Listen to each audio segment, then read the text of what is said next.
স্থূলতা। তো গত ভিডিওতে আমি আলোচনা করেছিলাম যে স্থূলতা কি, স্থূলতার রিলেটেড কি কি ক্যান্সার হয়, কেন হয় এবং সেটা প্রতিরোধে কি উপায়। তো এখন আমরা জানবো যে আপনি আসলেই স্থূলকায় কিনা, বা আপনার ওজন কি সঠিক আছে কিনা, নাকি কম আছে এবং নাকি অনেক বেশি আছে, সেটা আপনি ঠিক কিভাবে বুঝবেন। তো সেটা বোঝার একটা উপায় আছে, সেটা আজকে আপনাদের সাথে আমি শেয়ার করব। তো চলুন জেনে নেওয়া যাক।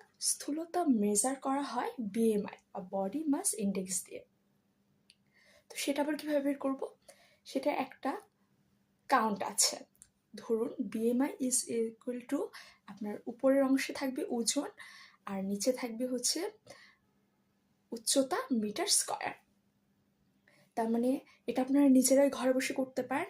উপরে কি করবেন, আপনার যত ওজন সেটাকে বসাবেন কেজিতে, এবং নিচে আপনার যে হাইট সেটা মিটারে নিয়ে তারপর সেটাকে স্কয়ার করবেন, তারপর ওজন দিয়ে সেই স্কয়ারটাকে ভাগ করবেন, তারপর দেখবেন ঠিক কত আসে। তো এটার একক হবে হচ্ছে কেজি বাই মিটার স্কয়ার। তো আপনি কিভাবে বুঝবেন যে আপনার আসলেই নর্মাল কিনা? তো যাদের 18.5 KG by metre square BMI, তারা হচ্ছে যে নর্মাল। তার চেয়ে যদি ধরুন দেখা গেছে যে আপনি বিএমআই বের করার পর আপনার 18.5-এর চেয়ে কম আসলো, তখন বুঝতে হবে যে আপনার ওজন কম। আর যদি 18.5 থেকে 24.9-এর মাঝে আসে, তার মানে বুঝতে হবে যে আপনার ওজন ঠিক আছে। যদি 24.9 থেকে 29.9 হয়, তার মানে বুঝতে হবে যে আপনার ওজনটা হাইটের চেয়ে অতিরিক্ত। আর যদি এরকম হয় যে 30 থেকে 34.9, তার মানে বুঝতে হবে আপনি স্থূলতার পর্যায়ে আছেন এবং স্থূলতার 1 নম্বর। দেন 35 থেকে যদি 39.9 হয়, তার মানে বুঝতে হবে আপনি স্থূলতায় 2 নম্বরে আছেন। অ্যান্ড লাস্ট যদি 40-এর উপর হয়, তার মানে বুঝতে হবে যে আপনার অনেক বেশি স্থূলতা, যেটা আপনাকে অবশ্যই কমাতে হবে।